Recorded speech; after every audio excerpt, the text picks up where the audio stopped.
Joining me on this week's streaming audio is Dave Klein. Now, a lot of you will know Dave Klein. He's been something of a staple of the Kafka scene for a number of years. And he's also spent a lot of happy hours as part of the Python scene. And it's the cross-pollination of those two worlds that he's here to talk to us about. What's the state of Python for Kafka, or Kafka for Python? Dave has just released a course for people getting started using Python and Kafka together. So I thought we'd get him in to chat about it, about the options available, if that's what you want to do, the pros and cons of different libraries, the use cases, all the things you should know if you're about to dive in. There's a link to Dave's detailed course in the show notes, and you'll find it at developer.confluent.io. But for now, sit back and let Dave tell you about that particular corner of computing where the snake meets the stream.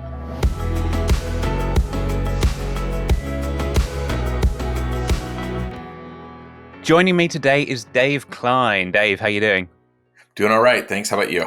Very well. Glad to have you here. You have just released a Python and Kafka course based on your Python and Kafka world-leading expertise. Right? Right. Expertise, I think, is the word I wanted. So I thought I'd grab you in to talk about the state of Python and Kafka in the world. Sounds good. Yeah. So, but there is definitely a perception in the Kafka world that it's a Java thing, which I think is just because it's written in Java and there's been a lot of historical support for Java. But it's not a Java platform. It's an anyone who wants to write data platform, right? Well, it's also that the client that comes with Kafka when you download it is the Java client. Yeah, but there are plenty of others out there, right? Yes, lots. Indeed. You're going to tell us about one or two specifically. Yeah, there are a couple of really good libraries out there for Python. There's a community-based one which you can find on GitHub, and it's got quite a bit of users. It's well maintained and active. And there's also one that's put out by Confluent, which is based on the Librd Kafka project, which is a C library. That does have the advantage of being probably the one that's closest par to the Java library.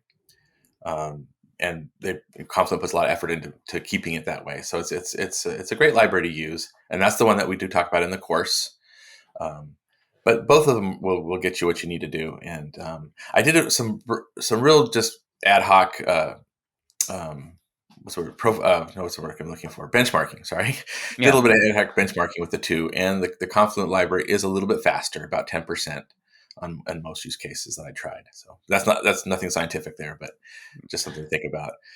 First stab rule of thumb thing. Yeah. But yeah, it's really, I've been surprised to see how popular Kafka is in the Python community. But there's so many resources out there for it. So yeah. What kind of things do people do with it? Well, there's a lot of, obviously Python is very heavily used in machine learning applications and data engineering in general. And so there's a lot of use cases there for just building streaming machine learning pipelines, feeding the data to your models, as well as for training models. You can use the same data set and just by resetting your offset, you can refeed that same data through over and over again and as you tweak your models and things like that. So there are people using Kafka for that. There's actually folks from Batter. They were on the podcast with you before, and they've done some things on that, and they actually have a blog post on the Confluent blog where they're using Kafka to train their models in real time as they're using them even. So it's used there, but also, and this was a surprise to me since I'm used to Java for microservices. Yeah, but there's a lot of people building microservices with Python. And again, most of them are using the traditional request response structure for microservices, but I've done spoken at several conferences on building event-driven microservices with Python and Kafka, and those talks have been very popular. In fact, each time I've given that talk, it's been pretty much standing room only. Wow.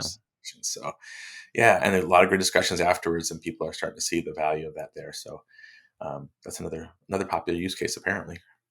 I can see that being actually quite popular. I mean, like, there's something very nice about Python, maybe TypeScript, kind of lighter weight languages for doing microservices. Right. I'm not going to get into language wars, but Java is relatively heavy.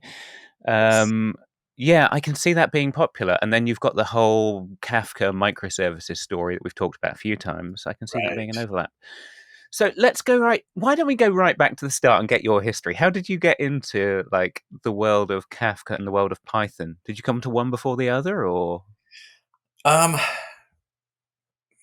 I've dabbled with Python a little bit, mostly just in building lambdas. So I use Okay. those for a few small projects that I've done in the past. I've been doing Java development though mostly for 20 years or more. Mm. And although a big part of that, I was actually working with the Groovy programming language, which Oh, is really? JVM language, which is heavily inspired by Python. It's yeah. In fact, I saw that more clearly once I started working with Python more. That you could see a lot of the Python influence on the Groovy language, and I loved Groovy, but I wasn't able to find work in it for the most part. So I went Yeah. to Java. Um, but so I've done some Python for, like I said, for lambdas, but then I started working at Confluent. I started working with Kafka actually at a company before I went to Confluent, and then I started using Kafka heavily. Then again, mostly with Java. But while I was there, we started realizing that a lot of Kafka users were using Python. In fact, there was a survey done at one point by somebody on the community team Mm. checking for language popularity among people in the Kafka community, and Python was the second most popular language after Java. So that's a bit outdated on that survey, but it was an important data point, and so Yeah. I I started pushing for, we need to start doing more content for Python developers, and that's how this course came about. Um, and hopefully there'll be more coming. But that's, I think it's important to start providing resources for people in the Python community. Yeah, absolutely. I'm hoping we'll do one with JavaScript and TypeScript before long. Yeah, for all the different languages would be helpful because there are so Yeah. many. It's like I said, Kafka can be used with almost any language, even with Haskell, right? Even with Haskell, yeah. I'm not holding my breath for the Haskell Kafka course being commissioned, but on that day, I'll be It there and is. You'll be the ready. one doing it, though, right? Yeah. But so I'm gonna segue with Haskell then. So one thing you get in Haskell is there is a Kafka library, and it's a wrapped C library, and you Hmm. find that in a lot of languages that they take Librd Kafka, which is a very fully featured C library, Right. and wrap it. Yeah. And then you get a few languages like Python, and I think JavaScript is one, where there is also a native implementation. Right. Yeah. Which should people pick, in your opinion? What are the trade offs there? Well, it really depends on your use cases. Like I said, the trade-offs are the one of the trade-offs is going to be with the Confluent one, which is the Librd Kafka wrapper. You're going to be more in sync with the Java library, which is what most of the documentation is out there. So you can use all the same configuration values, or most of them, anyways. And most of the docs that refer to the Java client will apply to your client as well. So there's that, and it also is a little bit more performant, I think, as I mentioned earlier.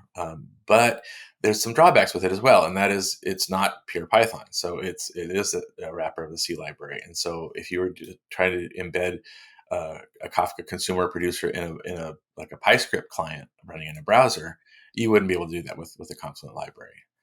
So there's some trade-offs there, and then also just if your background is purely Python and you don't really have any reason to try to match the Java client, then the Python client is probably going to be more comfortable to you, more familiar to you. So you generally get the more kind of idiomatic language style that's more familiar in the native implemented client, right? And that's Right. nice when you're getting started. Exactly. Yes. Yeah, and it makes me think. I've got this little pet project with. Do you know Adafruit? They make all this great hardware stuff. Yes. Yeah, and I have like a pixel display board that Mhm. just runs Python.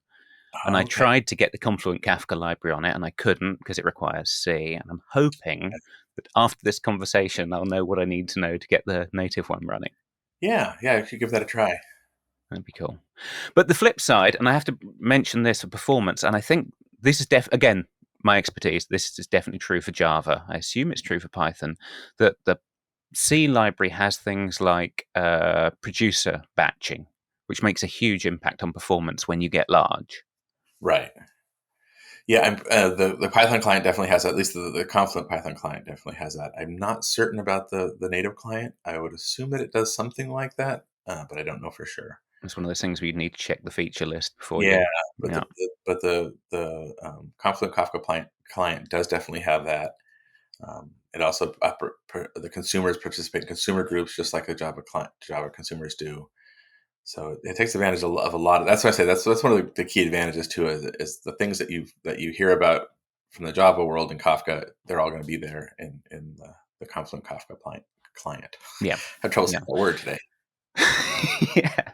I think Well, I when guess you're at the getting same time, started, client could be a client, right? yeah, a Pliant.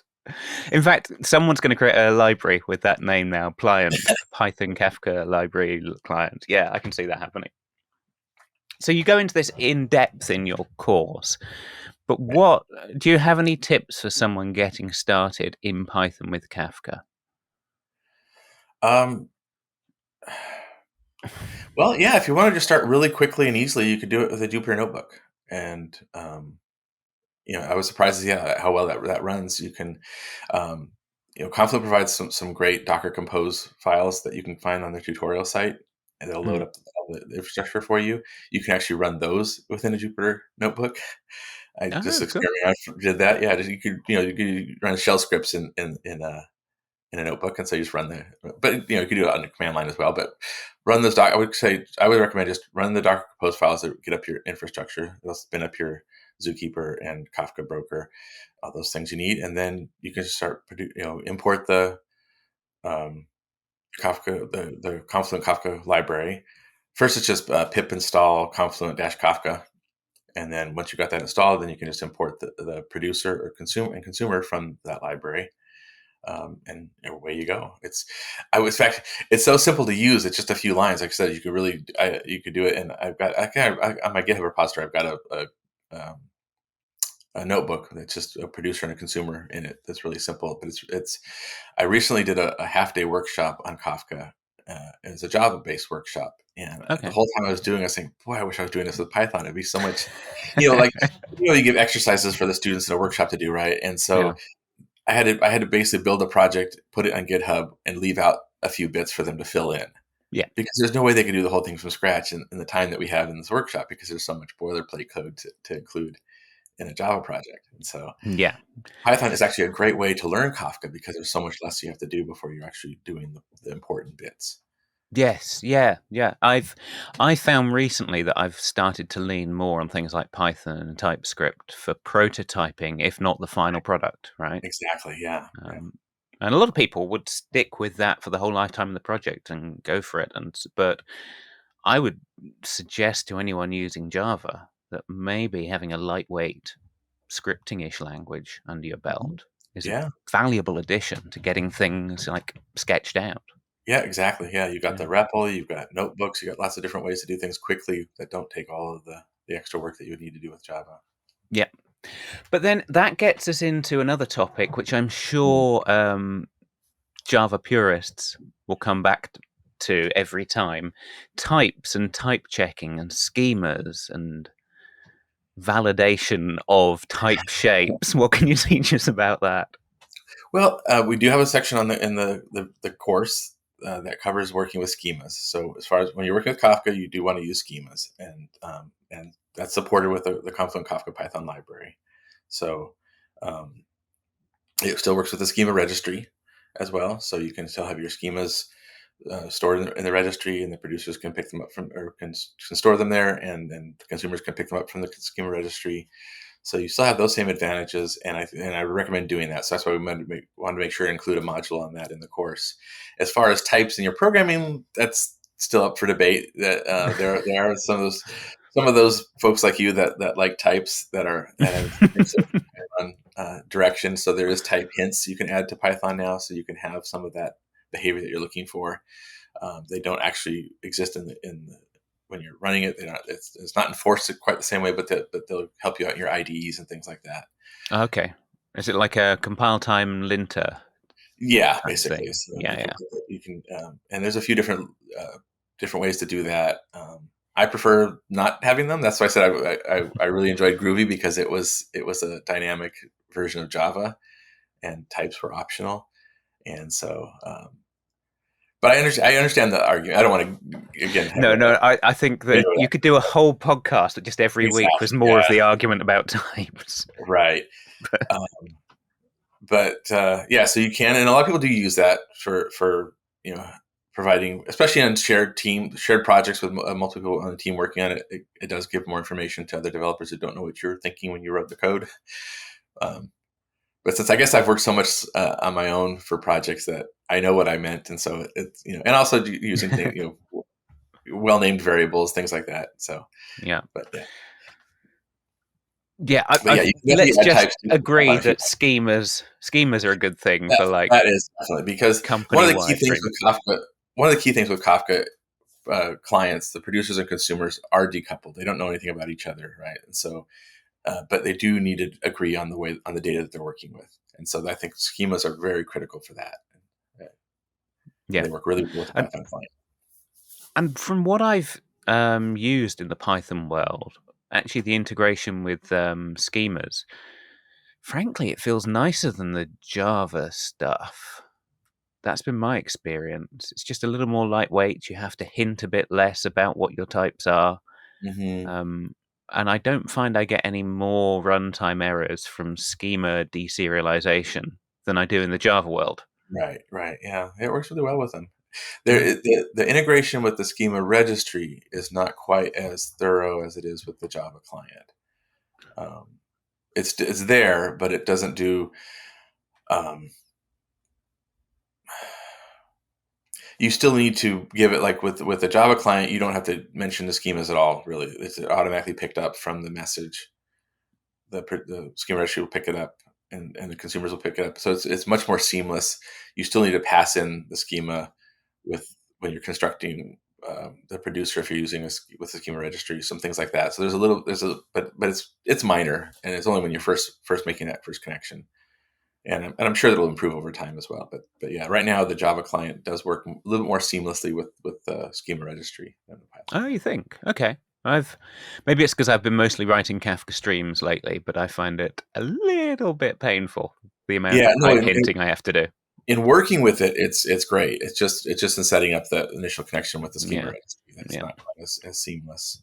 fair enough. Uh, That takes us to another topic which I know absolutely nothing about, but you cover this in your course, right? Which is there's a whole general admin client in the Python world. yeah, well, there's actually one in the Java world as well. It's still there. Okay, I've not used it. It's in the Java library. It's not the thing with the admin client is you mainly would use it if you're building a Kafka tool, right? Oh, Because okay. those things like allows you to create topics and delete topics and get information about topics. You can also change configurations on the brokers. You can find out what brokers you have. Um, you can even do things like ACLs. There's all kinds of things that you can do with the admin client that you don't normally do in your application. But the thing that I point out in the course, and the place where I think it is helpful sometimes, is to ensure that certain things are there when your application starts up. So you can use, and this is something I'd recommend people to do if there's any configurations or topics that they need that have to be there for the application to work. Is you can use the admin client to check for the existence of the topics that you need, and if they don't exist, you can create them. You can also check for configurations. So if you know that your application is relying on a certain like a max message size, right? Maybe you're going Right. to send messages a little bit bigger than the default. So you want to make sure that that's a set or your application is going to fail. So you can check the configurations on the broker and Ah, make sure that it's set the way you want it to be, or change it if you need to. So that's one of those things that can solve a lot of problems when you're moving from development to QA to production, right, right? yeah.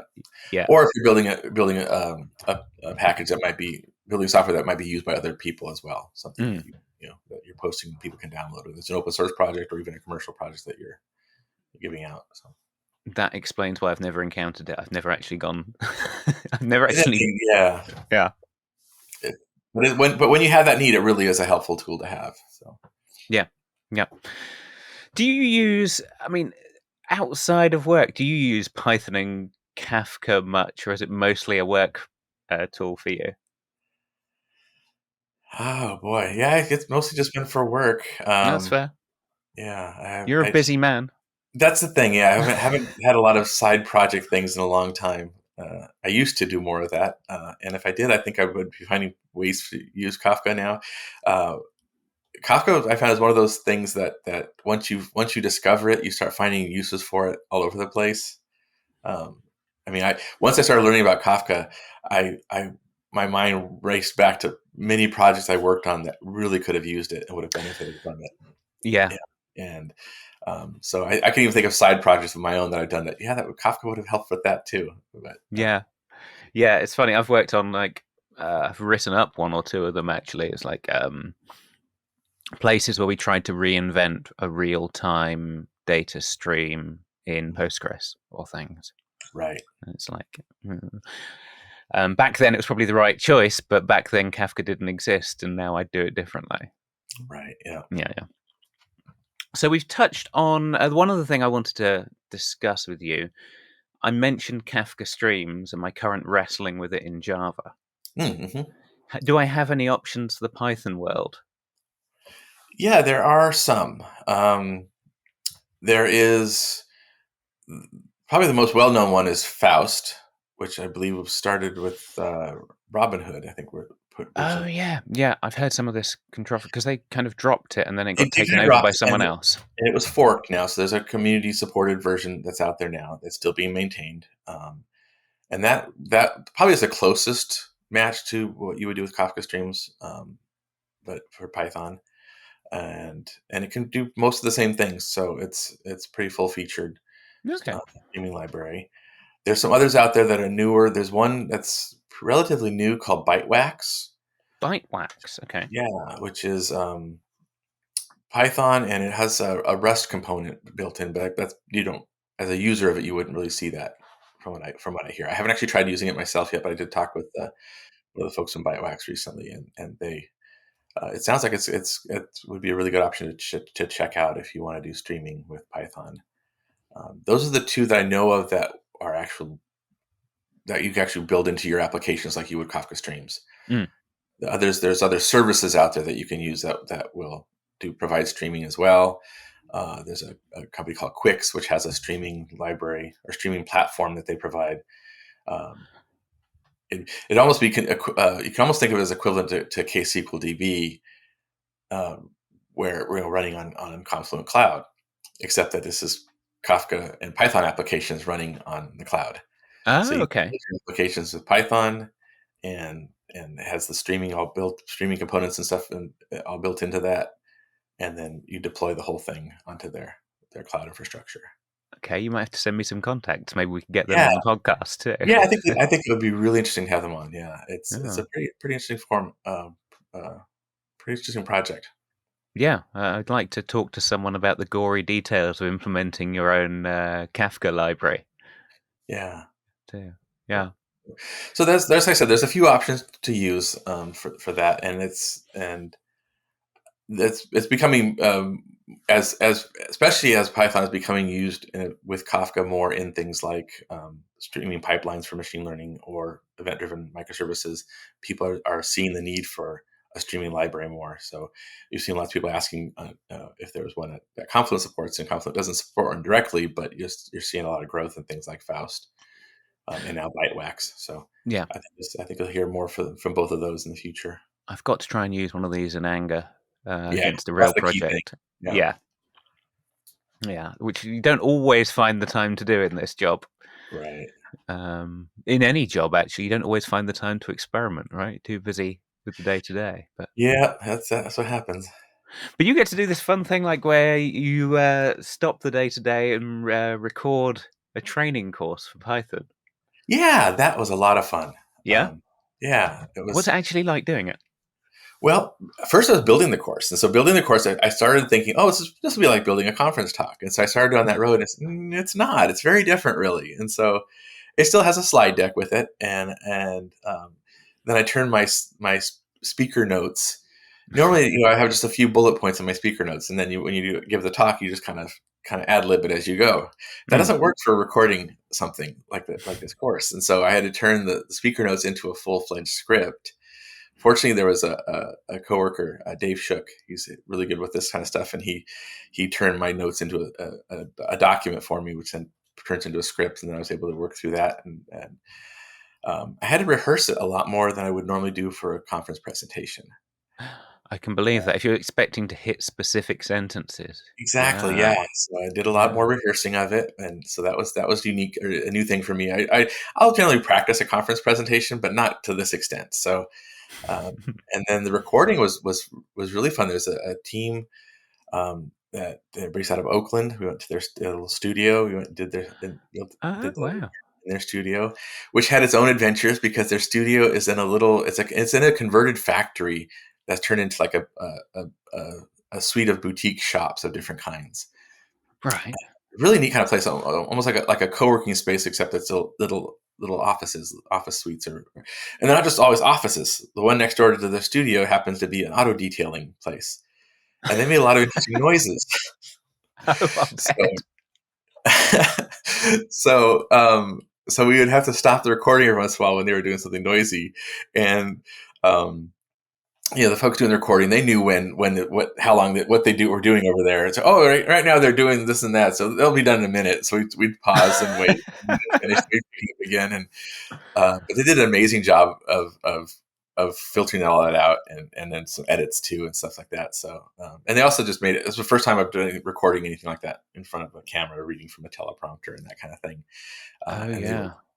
they made it a lot easier, or made it very easy for me to do. So. But that was a lot of fun. But I was really just happy to be able to do it because Confluent Developer has some great courses, as you know, Hmm.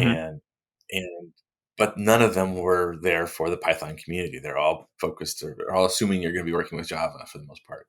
Yeah. Um, There's so nothing inherently Java-y about Kafka, but we could do more to make sure people know that. right, and so that's why I Yeah. was really happy to do that course, and so far Yeah. I've heard some good feedback from people that have viewed the course. So hopefully it'll be helpful. So what's the structure of it for people thinking of taking a look? Yeah, so it starts off with a video. Each there's several modules. Each module starts with a video lecture, basically, and we'll have some code on the slides so you can see the shape of the code, and the structure of the classes that are going to be used, and the functions that are included.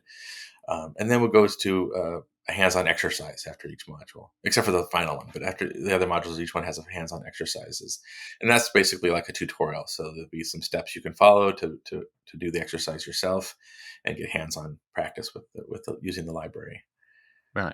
And it covers how to build a producer and a Yep, consumer and it deal with the goes admin client.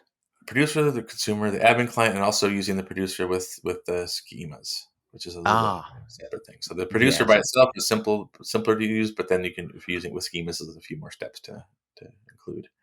So it's a Cool. separate module just on that. So if you want to get started with Kafka and Python, Dave is your man. Yeah, yeah. Check out that course. It's a great way to get started. It's a good addition to the Python Kafka world. Yeah, and hopefully there'll be more coming down the road somewhere somehow. But yeah, I hope so.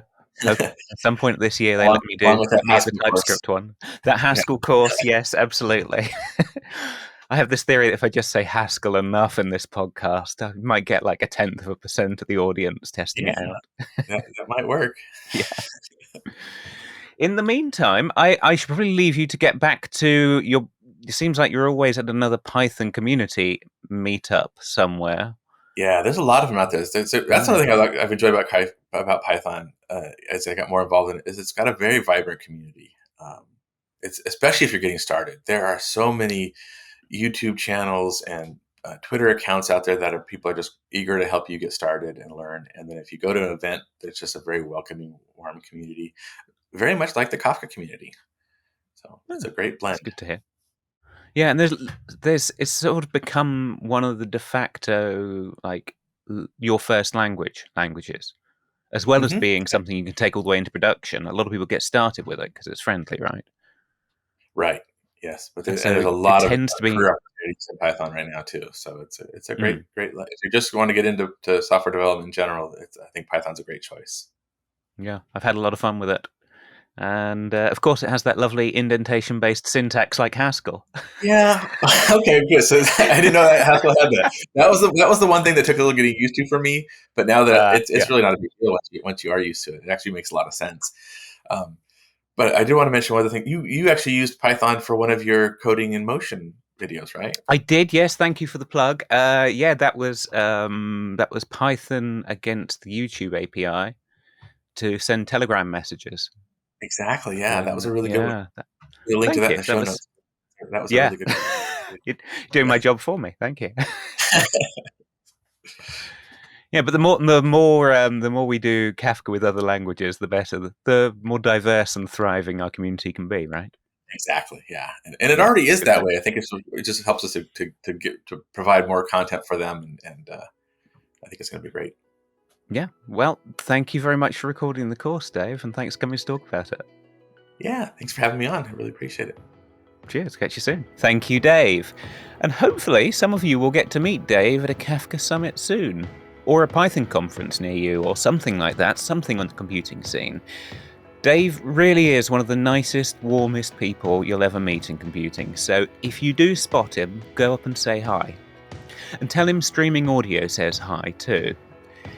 As we said in that podcast, if you want to get stuck in with event streaming in Python, you'll find a link in the show notes, or you can just head to developer.confluent.io and click on the courses link, and you'll find Dave's course and lots of other great courses there for your edification.